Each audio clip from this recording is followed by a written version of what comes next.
Bonsoir à tous, bonsoir à toutes. Je fais pour la première fois une vidéo dans ma cave, celle qui me sert de poste de travail, qui m'a servi de poste de travail cet été quand j'ai corrigé les TCF et aussi quand j'ai écrit mes livres, mes recueils de souvenirs, mes romans, etc.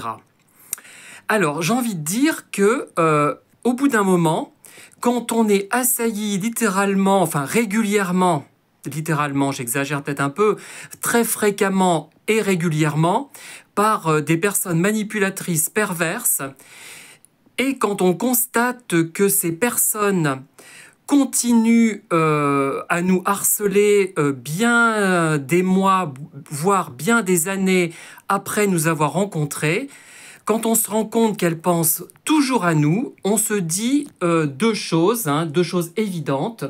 Tout d'abord, on se rend compte que pour ces pervers, nous sommes absolument des éléments vitaux. Pour eux, c'est absolument vital de harceler une personne, et notamment une personne comme nous.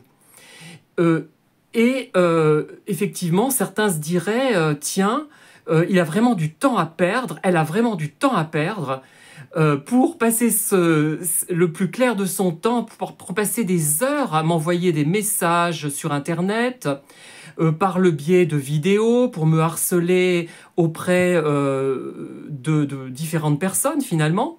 Mais non, c'est absolument vital pour ces personnes, c'est quelque chose de vital pour ces personnes de nous harceler. C'est une nécessité absolue, c'est une question de survie.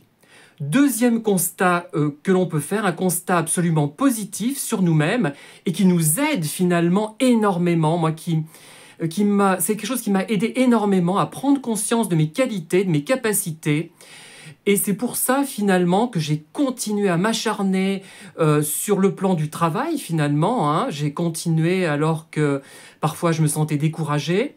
Et j'ai continué à écrire contre vents et marées, malgré un certain insuccès. Mais je me dis que ce que je produis, ce que je dis en matière également de vidéos, j'ai continué ces vidéos, même si elles ont un succès quand même limité, pour la plupart d'entre elles du moins, même si à un moment donné j'ai obtenu un certain succès, je me dis qu'il faut continuer.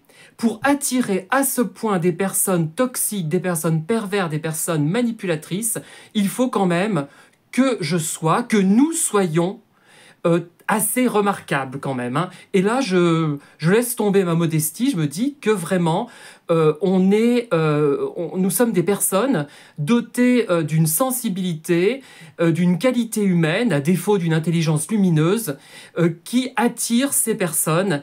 Et c'est cela qu'il faut tirer des malheurs que nous avons eus depuis notre enfance, depuis toujours, avec ces gens qui nous jalousaient, qui puisaient en nous leur énergie, qui nous ont poursuivis, maltraités, malmenés. Mais les conséquences à en tirer, c'est que nous sommes vraiment des personnes dotées d'une substance et qu'à ce titre, nous ne devons pas baisser les bras.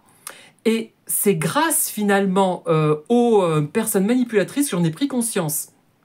J'avais toujours des complexes incroyables, je me sentais toujours, inférieur aux autres finalement. Pendant longtemps, je me suis senti inférieur aux autres. Et je me trouvais même moche, moche, j'exagère un peu, mais pas terrible, pas intelligent, pas cultivé, pas suffisamment cultivé du moins. Et bien je me rends compte que je me trompais complètement. Et cette vidéo peut paraître prétentieuse, mais je l'adresse à tous ceux et à toutes celles qui sont comme moi victimes régulièrement de personnes toxiques, de prendre courage et d'essayer de tirer parti de tout cela. Dites-vous, voyons, j'attire ces gens malveillants. Pourquoi ? Et qu'est-ce que je peux en tirer? Est-ce que je peux en tirer quelque chose sur le plan de la créativité, sur le plan de l'investissement, par exemple, dans une association caritative?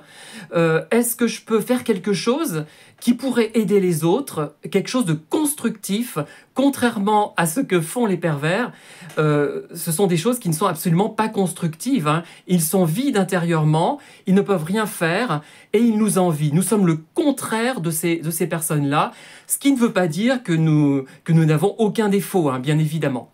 Voilà, une vidéo pleine d'optimisme pour terminer la soirée, qui aura peu d'écoute sans doute, mais que je souhaite vous dédier et dédier à toutes les personnes qui, comme moi, ont été depuis toujours et qui le seront d'ailleurs pendant encore longtemps victimes de personnes malveillantes. Merci encore et à très bientôt.